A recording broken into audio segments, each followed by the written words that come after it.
నిజామాబాద్ జిల్లా బాల్కొండ నియోజకవర్గంలోని మెండోర మండలం పోచంపాడు గ్రామంలో సోషల్ వెల్ఫేర్ స్కూల్ విద్యార్థిని లిఖిత అనుమానాస్పద మృతి ఘటనపై మహిళా సంఘాలు ఆగ్రహం వ్యక్తం చేశాయి. ఇక ఘటనకు 100 రోజులు గడిచిన బాధ్యులపై చర్యలు తీసుకోలేదని సోమవారం పాఠశాల ఎదుట ధర్నా నిర్వహించి న్యాయం చేయాలని డిమాండ్ చేశారు.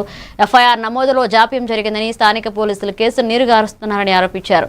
సమగ్ర విచారణ జరిపి దోషులను శిక్షించే వరకు ఉద్యమం కొనసాగిస్తామని హెచ్చరించారు.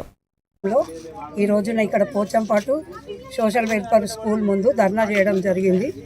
ఎందుకంటే అమ్మాయి చనిపోయి ఇవాళకి 100 రోజులు పూర్తి చేసుకుంది. ఇంతవరకు కూడా దాని మీద యాక్షన్ లేదు. మరి ఎందుకు ఎఫ్ఐఆర్ చేయలేదని మేము మేడంని అడుగుతా ఉన్నాము. మరి ఎందుకు ఎఫ్ఐఆర్ కాలేదు, పోస్ట్ మార్టం కూడా చేయలేదని చెప్పి వీళ్ళు సిపి గారిని కలవడం జరిగింది. సిపి గారికి కూడా అసలు విషయం ఏం తెలియదు. వీళ్ళు పోయినరు, ఆయన ఎండార్ చేసి ఇచ్చిండు.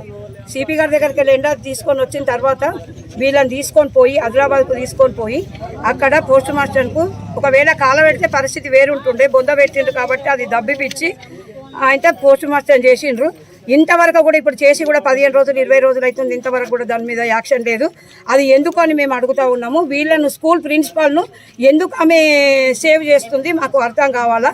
మరి వీళ్ళతో ఆమె కుమ్మక్క అయిందని మేము అనుమాన పడుతున్నాము. అంటే ఇప్పుడు ఏది జరిగినన్నా కానీ ఆమె ఇక నేనున్నా మీకు ఎందుకు అని ఆమె ధైర్యం చెప్పింది వీళ్ళకు. ఇప్పుడు ప్రిన్సిపాల్ మేడము సమాధానం ఇస్తలేదు, ఇటు ఎస్ఐ మేడము సమాధానం ఇస్తలేదు. ఎఫ్ఐఆర్ చేయకపోవడం కారణం ఏందో మాకు తెలియాలా.